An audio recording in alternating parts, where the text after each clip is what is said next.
যুব ভারতী স্টেডিয়ামে যে ঘটনা ঘটল, কলকাতার ফুটবলের এক কলঙ্কময় দিন, যুব ভারতী স্টেডিয়ামের জন্য একটি কালো দিন। আমরা জানি গত রাত থেকেই রাত জেগে কলকাতা শুধু শহর নয়, রাজ্যের বিভিন্ন প্রান্ত থেকে মানুষ এসে উপস্থিত হয়েছেন যে সকালে মেসিকে দেখবেন। বিনামূল্যে নয়, তাদের অর্জিত অর্থ দিয়ে কেউ 4,000, 5,000, 12,000 টাকা দিয়ে টিকিট কেটে সে মেসিকে দেখবেন।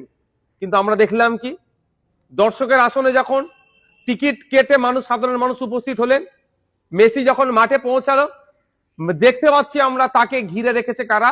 এই শাসক দলের নেতারা এবং তাদের আমচা চামচাগুলো।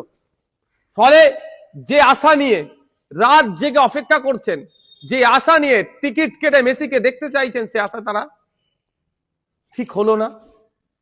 ফলে বিশৃঙ্খলা হলো। বিশৃঙ্খলা হয়ে কি দেখলাম? যুব ভারতী স্টেডিয়ামের নাম জাতীয় স্তরে আজ ক্ষুণ্ণ হলো, আন্তর্জাতিক স্তরে আমাদের মাথা হ্যাট হলো, বাঙালিদের মাথা হ্যাট হলো। এর সম্পূর্ণ দায় রাজ্য প্রশাসনের, রাজ্য সরকারের, তার ওই মন্ত্রীগুলোর, সাথে সাথে যারা অর্গানাইজিং কমিটিতে আছে। এর দায় এড়িয়ে যেতে পারে না। যে এই সময় যখন সাধারণ সারা পশ্চিম বাংলায় ক্রীড়াপ্রেমীরা যখন প্রশ্ন করতে শুরু করেছেন, সাধারণ মানুষ প্রশ্ন করতে শুরু করে দিয়েছে, মমতা ব্যানার্জি তখন দেখলাম একটা পোস্ট করলেন। পোস্টে তিনি উল্লেখ করছেন যে ওই মেসির কাছে, তার স্পোর্টস লাভার্স এন্ড তার ফ্যান্সদের কাছে তিনি এই ঘটনা ঘটার জন্য তিনি দুঃখ প্রকাশ করছেন। কেন একজন মুখ্যমন্ত্রী দুঃখ প্রকাশ করবেন? সাথে সাথে দুঃখ প্রকাশ করে তিনি একটা ইনকোয়ারি কমিটিও দুঃখ প্রকাশ করে তিনি একটা inquiry committee under the chairmanship of justice retired যিনি আছেন Asit Kumar Roy sir, chief secretary এবং additional chief secretary home and hill affairs ডিপার্টমেন্টের, এর দিয়ে একটা কমিটি বানিয়ে দিচ্ছেন। ইনকোয়ারি কমিটি বানিয়ে লাভ কি হবে? মমতা ব্যানার্জি এই ধরনের কমিটি ইতিপূর্বে শয়ে বানিয়েছে। লাভটা কি হচ্ছে সোসাইটির?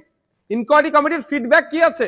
মমতা ব্যানার্জি এর মধ্যে কোনো ডিউরেশন পিরিয়ড উল্লেখ করে দেয়নি যে 15 দিনের মধ্যে ইনকোয়ারি কমিটি ইনকোয়ারি করবেন, করে এই যেগুলো যা আসবে ব্যবস্থা গ্রহণ করা হবে। শুধুমাত্র যে ক্ষোভ হয়েছে, ক্ষোভকে প্রশমিত করার জন্য তিনি একটা আইওয়াস করলো। আমরা ভুলে যাচ্ছি না, আনিসকে যখন খুন করেছিল তখন সারা রাজ্য উত্তর, তখন ইনকোয়ারি কমিটি, অনেক ইনকোয়ারি কমিটির গল্প শুনিয়েছে মমতা ব্যানার্জি। এটা দিয়ে হয় না, শাক দিয়ে মাছ ঢাকা যায় না মমতা ব্যানার্জি মহাশয়া।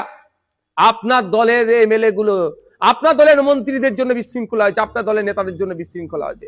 যখন এটা চরম আকার ধারণ করছে, মানুষ, সারা বাংলার মানুষ যখন এখন প্রশ্ন করছে, আমরা দেখলাম কি যে অর্গানাইজিং কমিটির যিনি মূল হোতাকে গ্রেফতার করেছেন, দত্তবাবুকে। আমি আপনাকে চ্যালেঞ্জ করছি, আপনার যদি সৎ সাহস থাকে, এই হটস্পট, এই ইনসিডেন্ট, এই বিশৃঙ্খলা, এই ক্ষয়ক্ষতি যা হয়েছে, যেমন অর্গানাইজিং কমিটি দায়ী, সাথে সাথে আপনার দলের নেতা মন্ত্রীরাও দায়ী। তাহলে পারবেন আপনি বিশ্বাস বাবুকে গ্রেফতার করতে? পারবেন আপনি বসুবাবুকে গ্রেফতার করতে? আপনার দলের ওই সমস্ত নেতাদেরকে যারা মেসিকে ঘিরে রেখে দিয়েছিল। আর দত্তবাবুর সাহস নাই আপনার দলের নেতাদেরকে বলা, স্যার আপনারা একটু সরে যান বা দর্শকরা দেখবে। কারণ আপনাদের দলের নেতারা ঘিরে রেখেছিল এই বিশৃঙ্খলা করাতে। আপনারা, যে দত্তবাবু যতটা দায়ী, বিশ্বাস বাবুও দায়ী, বসু বাবুও দায়ী। এদেরকে কি গ্রেফতার করতে পারবেন? আপনি এই গ্রেফতারটা সাপের মুখেও চুমু হলো, ব্যাঙের মুখেও চুমু হলো। যখন বাঙালি মননে ক্ষোভের বহিঃপ্রকাশ হচ্ছে, দেখতে পাচ্ছেন, আপনি বুঝতে পারছেন, সেই সময় গ্রেফতার করে একটু ক্ষোভকে একটু প্রশমিত করতে চাইছেন। আর এই অরূপ বিশ্বাস, সুজিত বসুদেরকে আপনি আড়াল করার চেষ্টা করছেন। আবার একটা আমার সন্দেহ হচ্ছে, আর এই দত্তবাবুকে আপনি গ্রেফতারের নামে হয়তো প্রোটেকশন দিলেন। মাননীয়া, আপনি একবারের জন্য বললেন না যে যারা গরিব মানুষ অর্জিত অর্থ দিয়ে মেসিকে দেখার জন্য টিকিট কেটে গিয়েছিল, সব টিকিটের টাকা ফেরত দিতে হবে? আপনি বলুন আর নাই বলুন, আমি আপনার বলে রাখি, আইন সবার টাকা ফেরত দিতে হবে, নাইলে আইনের মাধ্যমে বুঝে নিয়ে যাবে। সাথে সাথে আপনি কথা বললেন না কেন যে যুব ভারতী স্টেডিয়ামে যে ক্ষয়ক্ষতি হয়েছে, সেই ক্ষয়ক্ষতি ওই অর্গানাইজিং কমিটিকে ভরপাই করতে হবে, ওদেরকে ভর্তুকি দিতে হবে, ওদেরকে পূরণ করতে হবে।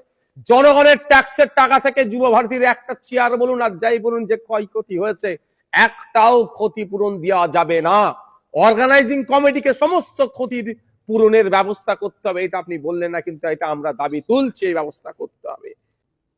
যুব ভারতীর মতো স্টেডিয়ামে যে আজকে তাণ্ডব চলেছে, এটা ভাবে কোনোভাবেই কাঙ্ক্ষিত নয়। সাধারণ মানুষদের উদ্দেশ্যে আমার বার্তা এটাই যে যুব ভারতী স্টেডিয়াম একটা জাতীয় সম্পদ, সেই সম্পদের রক্ষণাবেক্ষণ করার দায়িত্ব আপনার আমার, এটাকে আপনাকে আমাকে রক্ষা করতে হবে। এটা কোনোভাবেই কাঙ্ক্ষিত নয়। আমাদেরকে আরো ধৈর্যশীল হতে হবে, আরো আমাদেরকে ধৈর্যের পরিচয় দিতে হবে, দায়িত্বশীলের পরিচয় দিতে হবে। আমি আশা করবো এই ধরনের ঘটনা আমরা সাধারণ মানুষ আমাদের দিক থেকে আগামী দিনে হবে না। পরিশেষে আমি মমতা ব্যানার্জির কাছে আমার বার্তা যে আপনার লাস্ট 5 বছরে পশ্চিমবাংলার ফুটবলের ব্যাপ্তির জন্য কি কি পদক্ষেপ গ্রহণ করেছে আপনার দপ্তর, স্পোর্টস ইউথ অ্যান্ড স্পোর্টস দপ্তর, আপনি জানেন? একটা সময় ছিল ভারতীয় ফুটবল টিমে 8 থেকে 10 জন বাঙালি ফুটবল প্লেয়ার থাকতো, আর এখন খোঁজ নিয়ে দেখুন ভারতীয় ফুটবল টিমে একটাও বাঙালি প্লেয়ার আছে কি না নাই। এই দুরবস্থা কেন? আজকে বাংলার ফুটবলাররা উঠে আসছে না কেন? বাংলার ক্রীড়াবিদরা জাতীয় স্তরে আন্তর্জাতিক স্তরে ভালো পারফর্ম করতে পারছে না কেন? এটা কি কোনোদিন বিবেচনা করেছেন? না একবার করে মেসিকে নিয়ে এসে ঘুরিয়ে নেবেন, ভাবছেন সব উন্নতি হয়ে যাবে স্পোর্টসের? হ্যাঁ, তারা বিশ্বের খ্যাতনামা প্লেয়ার, তারা আসবে, তাদেরকে আসুক, সাথে সাথে আমাদের স্পোর্টসের ডেভেলপমেন্ট হোক। তার জন্য কি ব্যবস্থা গ্রহণ করেছেন মাননীয়া? শেষ 10টা বছরে পশ্চিমবাংলায় কটা আন্তর্জাতিক ফুটবল ম্যাচ হয়েছে সেই তথ্যটা আমি মমতা ব্যানার্জির কাছ থেকে আশা করছি তিনি এটা দেবেন।